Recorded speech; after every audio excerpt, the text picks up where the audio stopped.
আসসালামু আলাইকুম বন্ধুরা। আজকে আমি রাইডার্স টু দ্য সি এই নাটকটি নিয়ে আলোচনা করব। লিখেছেন জে এম সিন্স। তিনি জন্মগ্রহণ করেন 16 April 1871। Birth place county Dublin. মৃত্যুবরণ করেন 24 মার্চ 1909, 37 বছর বয়সে। Resting place Dublin. Pen name J M Synge. Occupation Nobelist, short story writer, playwright, poet, essayist. Genre social commentary. Remarkable work The Playboy of the Western World, Riders to the Sea, The Tinker's Wedding, spouse name Molly Allgood. Some important characters. Maurya এই নাটকের প্রধান চরিত্র একজন বৃদ্ধা Irish মহিলা, যিনি সমুদ্রের হাতে তার স্বামী, শ্বশুর এবং 6 জন পুত্রকে হারিয়েছেন। তিনি চরম দুঃখ এবং নিয়তির প্রতি এক ধরনের নিরাসক্ত শান্তিতে উপনীত হয়েছেন। তার শেষ পুত্র বাটলের মৃত্যুতে তিনি যেন সকল শোকের ঊর্ধ্বে উঠে এক অলৌকিক প্রশান্তি লাভ করেন, কারণ তার হারানোর আর কিছুই বাকি থাকে না। মাওরা গ্রামীণ আইরিশ সমাজের মাতৃশক্তির প্রতীক, যিনি প্রাকৃতিক শক্তির কাছে মানুষের অসহায়ত্বকে মূর্ত করেন। বাটলি মাওরার কনিষ্ঠ এবং শেষ জীবিত পুত্র। পরিবারের একমাত্র পুরুষ সদস্য হিসেবে সে ঘোড়া বিক্রি করার জন্য সমুদ্রে পাড়ি দিতে চায়, যদিও তার মা তাকে বারণ করেন এবং অশুভ লক্ষণ দেখেন। তার এই যাত্রা জীবনের কঠোর বাস্তবতা এবং দায়িত্ববোধের প্রতীক। পরিবারের অর্থনৈতিক প্রয়োজন মেটাতে তাকে এই ঝুঁকি নিতে হয়। শেষ পর্যন্ত সেও সমুদ্রের বলি হয়, যা নাটকের ট্র্যাজেডিকে পূর্ণতা দেয়। ক্যাথলিন মাওরার বড় মেয়ে। সে বাস্তববাদী, শক্তিশালী এবং পরিবারের দেখাশোনা করার ক্ষেত্রে অত্যন্ত দায়িত্বশীল। সে তার মায়ের আবেগপ্রবণতা এবং কুসংস্কারের চেয়েও কঠিন বাস্তবতাকে গুরুত্ব দেয়। পরিবারের সংকটময় মুহূর্তে সে চেষ্টা করে পরিস্থিতি সামাল দিতে এবং আশার প্রদীপ জ্বালিয়ে রাখতে, যদিও শেষ পর্যন্ত সেও নিয়তির কাছে হার মানে। নোরা মাওরার ছোট মেয়ে।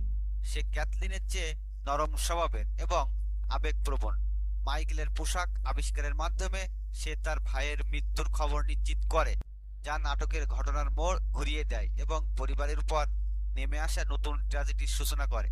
মাইকেল মাওরার সেই পুত্র যাকে নাটকের শুরুতে মৃত বলে ধারণা করা হয়।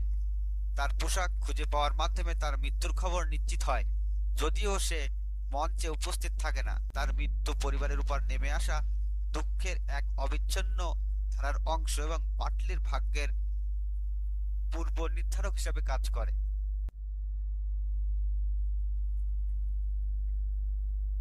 তরুণ পাদ্রী, ইনি মঞ্চে সরাসরি আসেন না, তবে চরিত্রদের সংলাপে তার উল্লেখ আছে। তিনি ধর্মীয় সান্ত্বনা দেওয়ার চেষ্টা করেন, কিন্তু তার কথাগুলো সমুদ্রের অপ্রতিরোধ্য শক্তির বিরুদ্ধে খুবই দুর্বল এবং অপ্রাসঙ্গিক মনে হয়। তিনি প্রচলিত বিশ্বাস ও আশার প্রতীক, যা প্রকৃতির নির্মমতার সামনে ভেঙে পড়ে। পুরুষ ও মহিলা অথবা গ্রামবাসীরা, নাটকের শেষে তারা বাটলির মৃতদেহ নিয়ে আসে এবং মাওরার সঙ্গে শোক প্রকাশ করে। তারা দ্বীপের সাধারণ মানুষের প্রতিনিধিত্ব করে, যারা সমুদ্রের কারণে একই রকম দুঃখ ও ক্ষতির শিকার। তারা সম্প্রদায়ের সংহতি এবং যৌথ শোকের প্রতীক। এই চরিত্রগুলো জে এম সিন্স এর নাটকে আয়ারল্যান্ডের পশ্চিম উপকূলের ওয়ারান দ্বীপপুঞ্জের মানুষের জীবন, তাদের সংগ্রাম এবং নিয়তির কাছে অসহায় আত্মসমর্পণের এক গভীর চিত্র তুলে ধরে। এখন আমরা নাটকের কিছু গুরুত্বপূর্ণ লাইন নিয়ে আলোচনা করব। No man at all can be living for ever and we must be satisfied. কোনো মানুষই চিরকাল বাঁচতে পারে না, আর আমাদের এতেই সন্তুষ্ট থাকতে হবে। এই উক্তিটি নাটকের শেষ দিকে মৌরা এর মুখ থেকে আসে, তার শেষ পুত্র বাটলের মৃত্যুর পর। এটি তার চরম শোকের পর এক ধরনের দার্শনিক শান্তি এবং নিয়তিবাদকে প্রকাশ করে। তিনি জীবনের ভঙ্গুরতা এবং প্রকৃতির অপ্রতিরোধ্য শক্তির কাছে মানুষের অসহায়ত্ব মেনে নিয়েছেন। এটি তার দীর্ঘ জীবনের দুঃখ, কষ্ট এবং ক্ষতির চূড়ান্ত পরিণতি।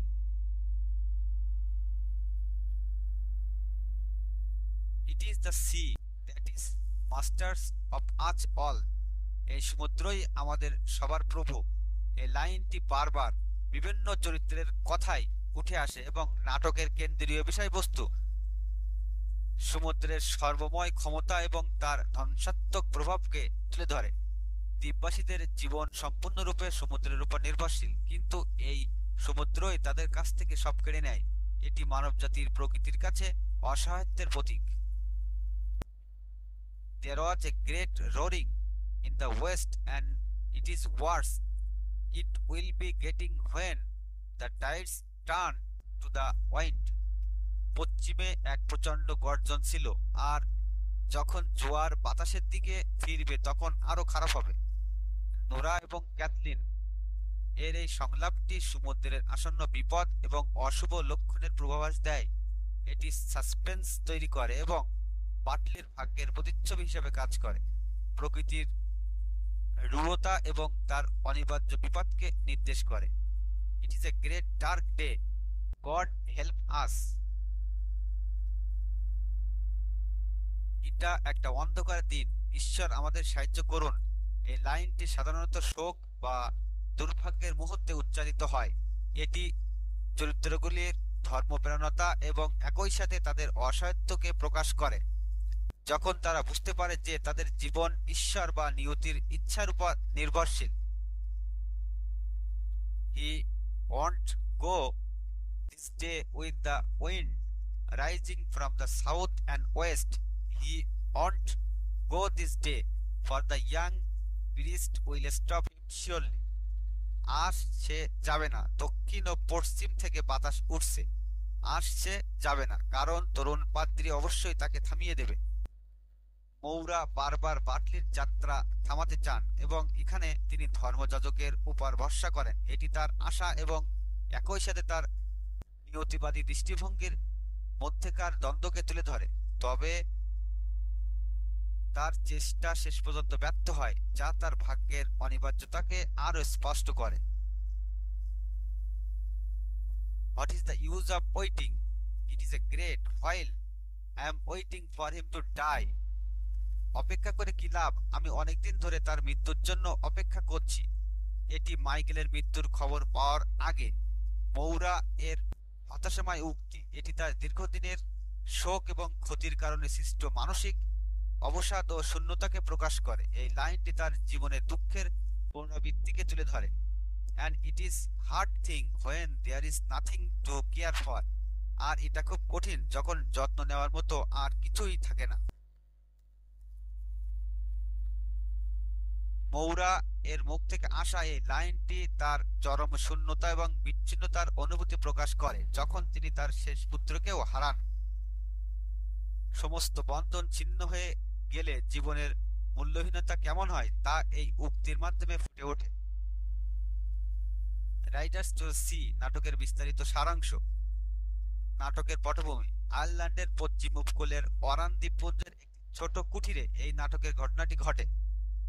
এই অঞ্চলে মানুষের জীবন সম্পূর্ণরূপে সমুদ্রের উপর নির্ভরশীল, কিন্তু এই সমুদ্রই তাদের কাছ থেকে ক্রমাগত তাদের প্রিয়জনদের কেড়ে নেয়। এই নাটকটি সমুদ্রের ভয়ঙ্কর ক্ষমতা এবং নিয়তির কাছে মানুষের অসহায়ত্বতাকে তুলে ধরে। প্রধান চরিত্রসমূহ মাওরা, বৃদ্ধা মা যিনি তার স্বামী, শ্বশুর এবং 6 পুত্রকে সমুদ্রের কারণে হারিয়েছেন। ক্যাথলিন মাওরার বড় মেয়ে, বাস্তবতাবাদী এবং পরিবারের প্রতি যত্নশীল। নোরা মাওরার ছোট মেয়ে, আবেগপ্রবণ। বাটলি মাওরার কনিষ্ঠ এবং শেষ জীবিত পুত্র। মাইকেল মাওরার এক পুত্র, যার মৃত্যুর নাটকের শুরুতে নিশ্চিত হয়। নাটকের শুরু হয় মাওরাদের কুঠিরের রান্নাঘরে। ক্যাথলিন ঘরের কাজ করছে, এমন সময় নোরা একটি কাপড়ের বান্ডিল হাতে প্রবেশ করে। বান্ডিলটি তাদের ভাই মাইকেলের পোশাক বলে মনে হচ্ছে, যে কয়েকদিন ধরে সমুদ্রে নিখোঁজ। তাদের ভয় মাইকেল হয়তো মারা গেছে। মৌরা তখন ঘরে ঘুমাচ্ছেন। দুই বোন চিন্তিত, কারণ তাদের শেষ জীবিত ভাই বাটলিকেও আজ ঘোড়া বিক্রি করার জন্য সমুদ্রে যেতে হবে, যদিও বাইরে ঝড়ো আবহাওয়া বিরাজ করছে। মাইকেলের মৃত্যু নিশ্চিত হওয়া। ক্যাথলিন মাইকেলের পোশাক লুকিয়ে রাখে যাতে মাওরা আরো শোকাহত না হন। মাওরা ঘরে এসে বাটলির খোঁজ করেন এবং বলেন যে আজ সে সমুদ্রে যাবে না, কারণ বাতাস খুব প্রবল। কিন্তু বাটলি আসে এবং যাত্রার জন্য প্রস্তুতি নিতে শুরু করে। মাওরা তাকে থামাতে চেষ্টা করেন, কিন্তু বাটলি তার দায়িত্বের কথা বলে দৃঢ় থাকে। মাইকেল যেহেতু আর নেই, তাই পরিবারের একমাত্র পুরুষ সদস্য হিসাবে তাকেই পরিবারের ভার বহন করতে হবে। বাটলি চলে যাওয়ার পর মাওরা ভেঙে পড়েন এবং বলেন যে দিনের শেষেই বাটলি মারা যাবে। ক্যাথলিন তার মায়ের এই হতাশাবাদী মনোভাবের জন্য বকাবকি করে এবং বলে যে মাওরা বাটলিকে আশীর্বাদও করেননি। ক্যাথলিন তখন নোরার সাথে মিলে মাইকেলের পোশাকের বান্ডিলটি পরীক্ষা করে এবং নিশ্চিত হয় যে পোশাকগুলো মাইকেলের। তারা দুজনেই মাইকেলের সমুদ্রের মাঝে একাকী মৃত্যুর জন্য শোক করে। অশুভ লক্ষণ ও বাটলির মৃত্যু। মাওরা বাটলিকে আশীর্বাদ এবং রুটি দেওয়ার জন্য তার পিছু পিছু যান। কিছুক্ষণ পর তিনি ফিরে আসেন, কিন্তু রুটি এখনো তার হাতেই ধরা। তিনি স্তব্ধ এবং ভীত দেখাচ্ছেন। ক্যাথলিনের প্রশ্নের উত্তর দিতে পাচ্ছেন না। অবশেষে মাওরা জানান যে তিনি একটি অশুভ স্বপ্ন দেখেছেন। তিনি মাইকেলের ভূতকে বাটলির পেছনে ঘোড়ায় চড়ে যেতে দেখেছেন। এ কথা শুনে ক্যাথলিনও অশুভ কিছু ঘটার আশঙ্কায় বিলাপ করতে শুরু করে। মাওরা তখন তার জীবনে হারানো সকল পুরুষের কথা স্মরণ করেন। তার শ্বশুর, স্বামী এবং তার 6 পুত্র সবাই সমুদ্রের বলি হয়েছে। তিনি একটি দীর্ঘ শোকগাথা শুরু করেন। এ সময় সমুদ্রের দিক থেকে কান্নার শব্দ ভেসে আসে। গ্রামের অন্য বৃদ্ধরা শোক পালনের জন্য কুঠিরে আসতে শুরু করে। ক্যাথলিন প্রথমে ভাবে যে হয়তো মাইকেলকেই খুঁজে পাওয়া গেছে। সে মাইকেলের পোশাকগুলো মাওরাকে দেয় তার মৃত্যুর প্রমাণ হিসেবে, কিন্তু একজন মহিলা এসে নিশ্চিত করে যে মাইকেল নয়, বরং বাটলির মৃত্যু হয়েছে। সে তার ঘোড়া থেকে পড়ে সমুদ্রে ভেসে যায়। এরপর গ্রামবাসীরা বাটলির মৃতদেহ ঘরে নিয়ে আসে। চূড়ান্ত পরিণতি ও মাওরার শান্তি। বাটলির মৃতদেহ দেখে মাওরা এক নিস্তব্ধ আচ্ছন্ন অবস্থায় চলে যান। তিনি মৃতদেহের উপর পবিত্র জল ছিটিয়ে প্রার্থনা করেন। তিনি বলেন, এখন যেহেতু তার জীবনের সকল পুরুষ মারা গেছে, তার হারানোর আর কিছুই বাকি নেই। এই ভয়াবহ ক্ষতির পর তিনি যেন এক অদ্ভুত শান্তিতে উপনীত হয়েছেন। তার কণ্ঠস্বরে শোকের চেয়েও এক ধরনের শূন্যতা এবং চূড়ান্ত নিয়তিবাদের সুর শোনা যায়। নাটকটি শেষ হয় মাওরার এই উপলব্ধি দিয়ে যে সমুদ্রের শক্তি অপ্রতিরোধ্য এবং মানব জীবন তার কাছে কতটা তুচ্ছ। তার প্রার্থনা কেবল মৃতদের আত্মার শান্তির জন্য নয়, বরঞ্চ তার নিজের আত্মার জন্য এক ধরনের মুক্তির প্রার্থনা। রাইডার্স টু দ্য সি নাটকটি একটি ট্র্যাজিক নাটক যা আয়ারল্যান্ডের প্রত্যন্ত অঞ্চলের মানুষের জীবন, তাদের প্রকৃতি নির্ভরতা এবং নিয়তির নির্মমতাকে তুলে ধরে। বন্ধুরা, আজকের এই নাটকটির সারসংক্ষেপ এখানেই শেষ করছি। আশা করি বুঝতে পেরেছো। ভালো থাকো সবাই।